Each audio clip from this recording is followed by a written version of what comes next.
वैदिक धर्म की जय। महर्षि दयानंद जी की जय। आर्य समाज अमर रहे। कृण्वन्तो विश्वमार्यम्। ओम इंद्रम वर्धन्तो अप्सराः कृण्वन्तो विश्वमार्यम् अपघ्नन्तो वरावणः। ओम विश्वानि देव सवितर्दुरितानि पराशव यद्भद्रं तन्नयासुव। ओम शांति शांति शांति। अंतर्राष्ट्रीय आर्य विद्वत महासम्मेलन के अध्यक्ष पूज्य स्वामी आर्यवेश जी महाराज, समस्त विद्वत वृंद, सन्यासी वृंद, श्रद्धेय मातृशक्ति। मैं जब कॉलेज में पढ़ता था तो मुझे मिला सत्यार्थ प्रकाश जैसे तैसे करके, और उसने सारा मेरा रास्ता, मैं तो बनना चाहता था कलेक्टर, वो सब बदल दिया, लाकर खड़ा कर दिया इस साधु के वेश में। अब मैं बहुत खुश हूं। मैंने सत्यार्थ प्रकाश पढ़ना शुरू किया उसी समय से, और महर्षि जी का जीवन चरित्र, ये दो ग्रंथ मनुष्य को एकदम बदल देने वाले हैं अगर अच्छी तरह से पढ़ ले तो। अब तक मैंने उस सत्यार्थ प्रकाश को आदि से लेकर अंत तक 21 बार पढ़ा है।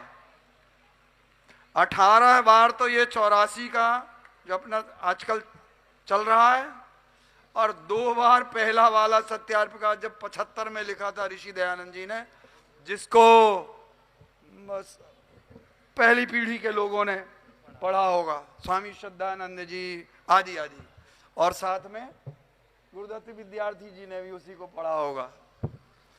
तो मैं तो यही ज्यादा प्रेरणा करता हूं, अगर सत्यार्थ प्रकाश को मन लगा करके पढ़ लिया जाए तो हमको सारे शंकाओं का, और हमको करना क्या है, ये सब कुछ का निर्देश, आदेश या प्रेरणा सब कुछ मिल सकती है। और ऋषि जी महाराज का जीवन चरित्र, इसको नहीं पढ़ेंगे तो हम अधूरे रह जाएंगे। सिद्धांतों की दृष्टि से हमको सत्यार्थ प्रकाश पढ़ना चाहिए, और सीधे करने की दृष्टि से दयानंद जी का जीवन चरित्र पढ़िए, जिस महापुरुष ने मानवता के प्रत्येक सद्गुण को एवरेस्ट शिखर की भांति सर्वोच्च स्थान पर अपने जीवन में उतार के दिखा दिया। और दूसरी बात मैं कहा करता हूं, भाई माताओं पिताओं, जो भी हो, माताओं पिताओं, हम तो नहीं है लेकिन वैसे बच्चों को पढ़ाते हैं। हमारे गुरुकुल में किसी बच्चे के पास कोई मोबाइल नहीं रह सकता। जो कोई बच्चों को मोबाइल देगा वो समझ लो अपने बच्चे का सत्यानाश कर रहे हैं। चरित्रवान तो वो हो ही नहीं सकता।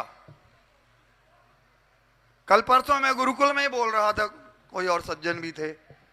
मैंने कहा कि आज तक संसार में एक भी व्यक्ति मोबाइल से न सद्गुणी बना होगा न चरित्रवान बना होगा। यह बड़ों के लिए है कि जो छांट सकते हैं कि अच्छाई क्या है और बुराई क्या है। आपने तो अपना जो झंझट है वो दूर कर दिया कि चलो बच्चे को अपन ने मोबाइल दे दिया। आपको पता होना चाहिए कि शायद हमसे ज्यादा वो छोटे बच्चे के दिमाग में पड़ता है अच्छी और बुरी जो भी बात होगी, और उसमें बुरी बातें प्रायः ज्यादा रहती हैं।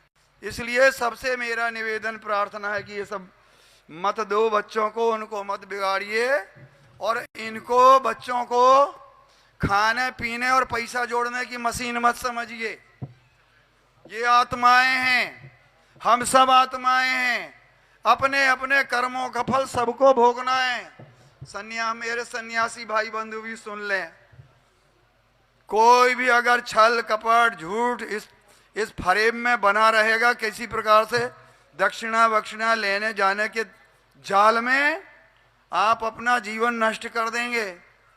इसलिए इससे बिल्कुल बिल्कुल दूर हो। भगवान ने अपने को मनुष्य का तन दे दिया, मर जाएंगे, जैसे जो कुछ भी होगा सो हो ही जाएगा। सभी लोग मरते हैं, घरों में नहीं मरते क्या?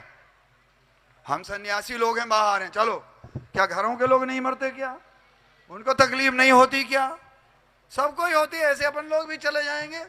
पर हम लोग अपने चरित्र में सदा ऊंचे बने रहे, हमारे ऊपर कोई उंगली ना उठा सके कि देखो ये सन्यासी तो ऐसे हैं और वो सन्यासी ऐसे हैं, ये वानप्रस्थ वैसे हैं और ये पंडित जी वैसे हैं और ये आचार्य जी वैसे हैं। ये हमारे जीवन में सुनने को ना हमको मिलना चाहिए ना दूसरों को। सबको प्रणाम। ओम नमस्ते। शांति।